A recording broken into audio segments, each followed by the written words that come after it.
Definitely sad to see the queues are back again with all the gridlock it brings to the states now. But to our first conversation, we see the Central Bank of Nigeria's Monetary Policy Committee, the raised rate for the 7th consecutive time on May 24th, continuing its year-long tightening cycle. The MPC voted for a 50 basis point increase to 18.5%, and in his inaugural speech, President Tinubu did say rates are too high and will come down. Let's talk now to Mr. Paul Alaje, senior economist, SPM Professionals, about what rate cuts would mean for the Nigerian economy.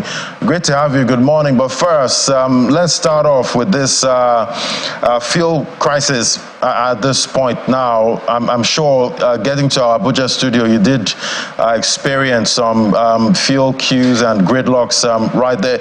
Looking at everything, was this the best way to start off this administration? And looking at what was said, at the inaugural speech, did the president have to say, talk about, fuel subsidy?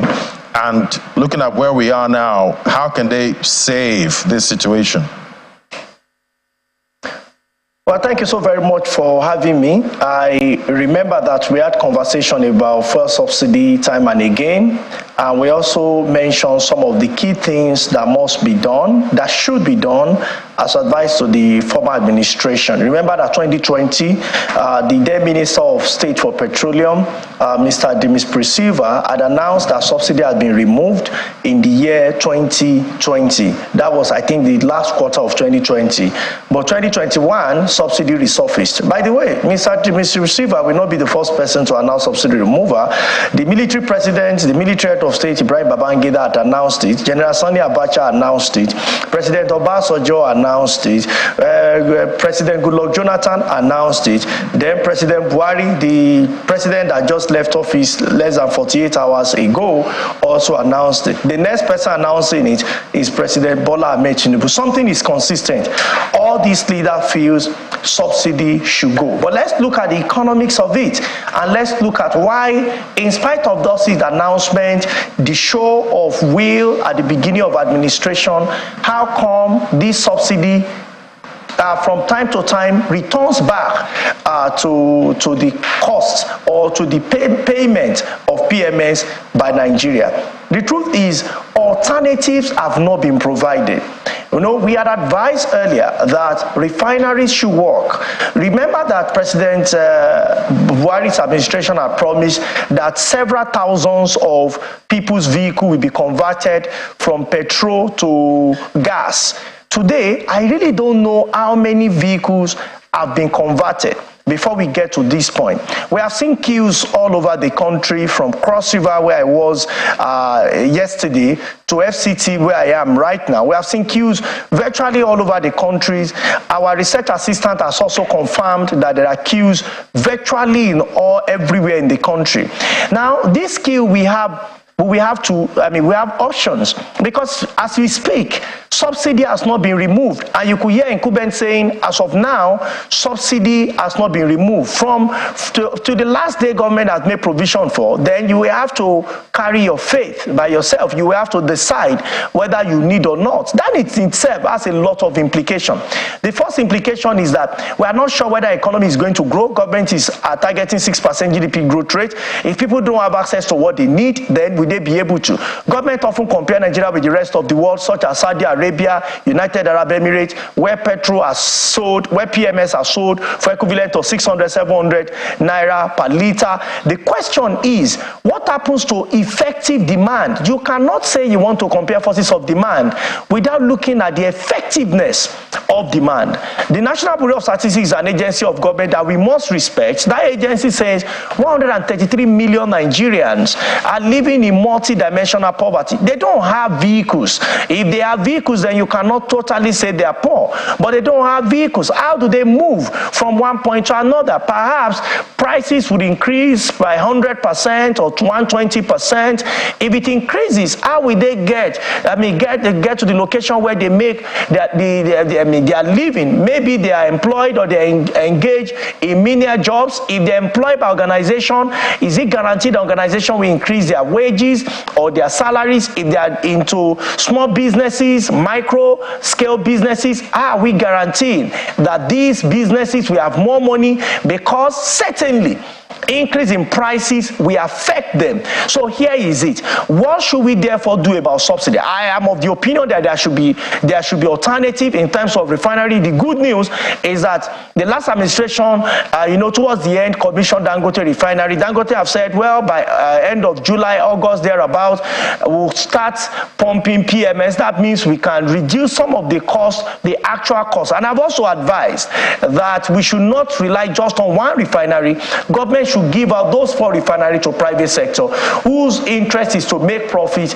And if subsidy must remain, the truth is that we have to do something about supply. It's either we give it as subsidized crude to Dangote. If you notice, our population cannot buy this moment. We might want to subsidize the crude we are giving to Dangote. So we don't give subsidy in the real sense, but the price of PMS in Nigeria, because we are oil producer, for God's sake, we can sell at a price, maybe not necessarily 195, maybe 200, maybe 250, but our people will still be able to survive and they'll be able to buy it. And I think it's a suggestion to government, instead of selling at international rate to Dangote, you might want to consider selling at subsidized rate, especially for some time, while other refineries come on stream, then you can compete with Dangote refinery, so that we have multiple refineries in Nigeria, and we are sure that when subsidy is removed, Nigeria certainly have alternative. But that's, by the way, not the only thing. There are 2 or 3 other things I've mentioned, but I don't know if time will permit. We might look at that so that we can focus on monetary conversation. Yeah, because at the end of the day, we need to solve this problem. We need more refineries to be able to refine our oil at this time. But talking about rising prices at this time, see, President Tinubu did hint at cutting rates, said that the current rate, about 18.5%, is too high. But we have inflation of about 22.22%. What happens if we start cutting rates? If you cut rates, inflation is going to go higher. It's just going to be automatic, because why you see up to 2.2% compared to Ghana, that is having over 30%, in some instances 40%, countries are having up to 100%. If you cut rates without complementing it with the key reasons why you have inflation, our monetary authority decide to cut rates, be ready for 28 to 30% inflationary rates. So I understand that the statement of the president are laws or policy as it were, but I also want to believe that those that are working with the president, we look at how do we have convergence in policy between fiscal, trade, and monetary authority, so that even though we may not necessarily further increase rates, or we may marginally reduce rates, because the rate you see that is high, the president was right, President Tinubu was right, when he said it has implication in cost of borrowing. Maybe he did not say that directly, but when the rates are high, it has direct implication on cost of borrowing. So you want to give that to him. On the other hand, you want to be mindful of inflation. I cited with one of your colleagues in Abuja that if somebody earned 250,000 in January 1st, he got an engagement letter in December to resume 1st of January, the person resumed 1st of January 2021. By December 31st, 2023, that 250,000 salary is earning has automatically reduced in value to 100,000 naira. No text to inflation. These are not my figures. This is what the National Bureau of Statistics of Nigeria said. Inflation averaged 20% per annum. And these are just official figures. So in reducing rate, we have to be mindful that we are not making gain in one hand and inducing inflation on the other hand. Honestly, these are decisions between the devil and the deep blue sea, and I hope authority will take care in making these decisions. But some have argued that rate hikes is not the way to bring down Nigeria's type of inflation here, because it's supply side driven. What do you think about that?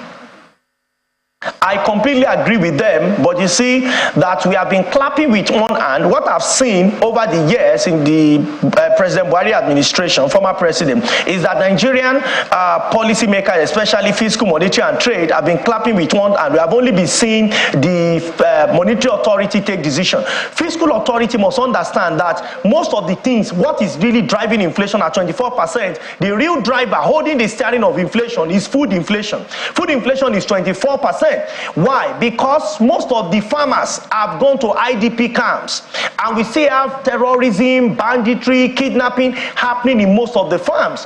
What should we therefore do? That is on one hand. On the second hand, we have logistic-related issues. The Central Bank of Nigeria cannot solve that. It is beyond the central bank decision or purview to, because if you have a distortion in supply side, certainly prices of commodity will be affected, and that is what you've seen. So in correcting that, we need government, we need fiscal authority, we need to work with the military, we need to encourage the military to be more present, we need to give moral support, equipment support, and to encourage people. And my advice to the new government has been, create farm ops where you have control. It's not a new idea. I've mentioned that Obafemi Awolowo, the late sage, created similar things. Put it in all local government, put it in all the states, so that your output can be managed, your output can be controlled. That will induce food supply. When food supply exceeds beyond what you are demanding for, the price will come down. That will definitely have impact on headline inflation. Another thing you need to look at is where is the theater, where is the position, where is inflation really presenting itself as king? Is at urban center. The National Bureau of Statistics quickly combined what is happening to rural inflation and urban inflation, and clearly from the report of that agency of government is revealed that the center, the theater of inflation is at the urban center. What should we do? What do we consume the most in urban center? Lagos, Port Harcourt, Abuja, Kano. Most of them are imported goods. Why? Because when we import, we make some decisions. Anything you import, you are telling central bank to reduce FX, foreign reserve. Then you consume the commodity, but the most painful thing in imported goods all the time, especially things we can produce locally, is that we are saying international community gets the job, while local community, which is Nigeria now, we want to increase unemployment. And of course, you know, the implication is disastrous. All right, let's look at the issue of debts. Now, we see the House of Representatives, they've increased the limit with the way the federal government can borrow from the central bank through ways and means advances from 5% to 15%. What's the implication of this? And before you continue, tell me why it was pegged at 5% before now.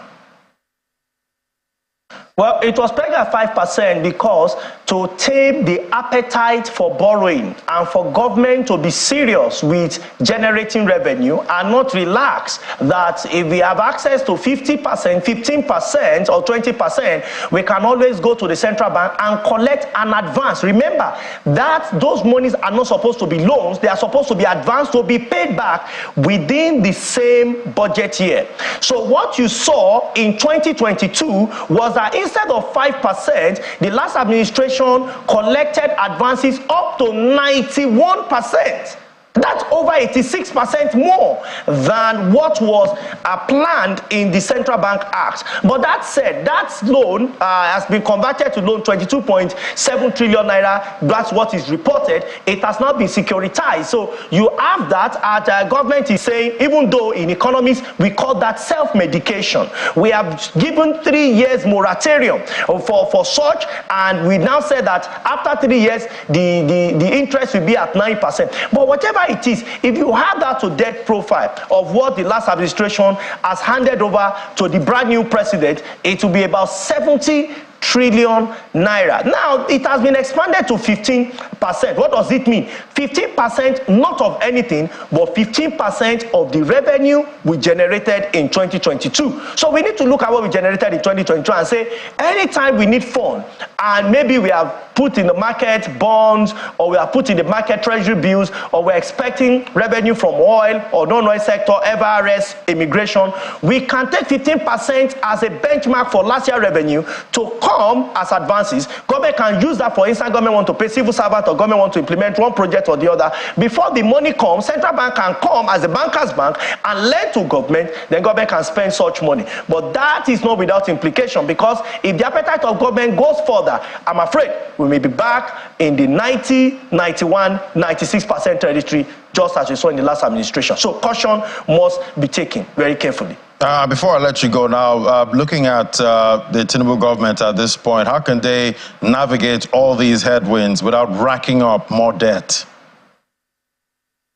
Well, I strongly believe in President Tinubu, and the reason why I said that is because of what he did in Lagos. I'm really very hopeful that he will combine his team right. You know, what went in for the new president is that he did well by putting the best mind together when he was in Lagos. Abuja will it be the same? We are very hopeful that even though the president has started making, you know, some appointment around the media, but when he gets to the key sector of the economy, security, are we going to have the best bet? When you have the best bet, don't worry, the president by himself does not need to do one or to perform those tasks. Once he has his men and they are competent, they are qualified to do it, we want to believe that his target of having 6% GDP growth rate will be achieved, even though that may be tough for 2023. I need to mention that. But 2024 being a fresh year, you know, we hope he will present his budget by October latest. You know, if he does all of those, then we can say that yes, the president will have an outstanding administration. Yeah, definitely a tough task ahead of the president there, and definitely we all need to be patient to tackle all of these headwinds. Thank you so much, Mr. Paul Alaje, senior economist, SPM Professionals. Thank you. All right, so still ahead, we see President Tinubu says his government will create 1 million jobs in the digital economy. We'll find out the prospects of that next. Stay with us.